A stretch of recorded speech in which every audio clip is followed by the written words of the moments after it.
қосындысында 41-ге қосамыз 42, 43, 44 осылай кете береді, 60-ға дейінгі санның жалпы қосындысы нешеге тең?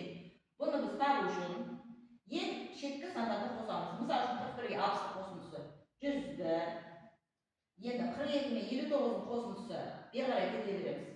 100-ді, 43 мен 28-дің қосындысы 100-ді, 44 мен 57-ның қосындысы 100-ді.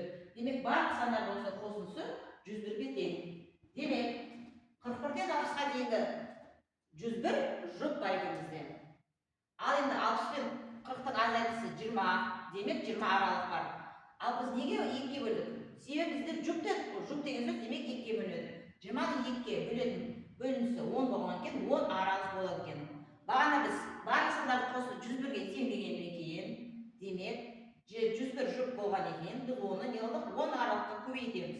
101 мен 10-ның көбейтісі 110. Демек, мына жерде біздің жауабымыз 1010 болады екен. Демек, 41-ден 60-ға дейінгі барлық натурал сандардың қосындысы 1010-ға тең болады.